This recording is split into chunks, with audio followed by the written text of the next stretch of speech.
6 pesos nga petisyon sa pagpasaka sa pamasahe sa mga depasahero nga jeep igas sumite sang Western Visayas Transport Cooperative subong nga semana. Samtang pila ka gasolinahan sa Iloilo City na ubusan sang supply kasunod sang big time oil price hike nga ipatuman sa buwas nga adlaw. Yaring balita nga atong ginpatutukan. Dayunon sa mga jeepney operator ang pagsumite sang 6 pesos nga dugang sa pamasahe sa diin 15 pesos nga minimum fare ang ila ginaduso. Gintipo na sang Western Visayas Transport Cooperative ang mga sentimiento sa mga driver halin sa Iloilo, Antique, Aklan, Guimaras kag iban pa nga kabanwahanan sa rehiyon agud matigayon ng ila petisyon.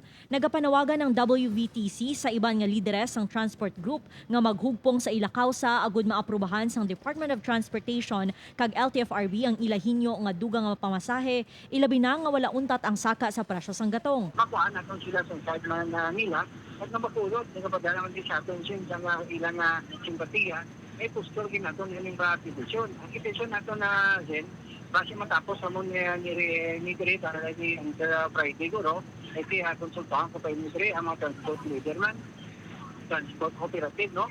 Mga chairman, kung takong mo nato natin, ay hindi na naton hindi ko ni masarangan din kung hindi WBTC kita at sila huda inong file sa petition. Diri sa Lopez Haina Corner, Isabel Street sa Haro, nagakaubusan na sang diesel ka gasolina bangod sang kadumuon sa mga salakyan nga nagapatughong kasunod sang advisory nga magapatuman sa buwas sang big time oil price hike. Gani naghulat ang mga motorista sang bago nga delivery sang gatong agud makahingagaw. Resulta nagpugok ang trapiko sa lugar. Ang iban nga driver husto na lang nga magkumod bangod sang oil price hike. Hindi nakalampas 100, malakat na lang tawo eh.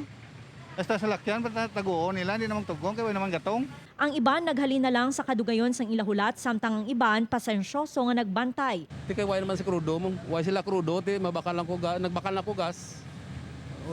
Balik na lang sa plakat sa ano. Sunod, kung matapos niyang delivery nila, basta karon sa hapon may ara naman. Ano tabok suba, ano busan man. Doon ang diretsyo ko dali. Ipatuman ang price adjustment alas 6 buwas sang aga. Magasaka ang presyo sang diesel kada litro sa 6 pesos and 30 centavos tubtub 6 pesos and 70 centavos. 2 pesos and 50 centavos tubtub 2 pesos and 80 centavos ang saka sa presyo sang gasolina kada litro samtang sa presyo sang kerosene 5 pesos tubtub 5 pesos and 45 centavos per liter. Sa data sang Department of Energy as of May 31, nagsaka sang 23 pesos and 85 centavos kada litro ang gasolina, 30 pesos and 30 centavos kada litro sang krudo, samtang 27 and 65 centavos naman ang gintaas sa kerosene humalin sa nagsugod ang 2022.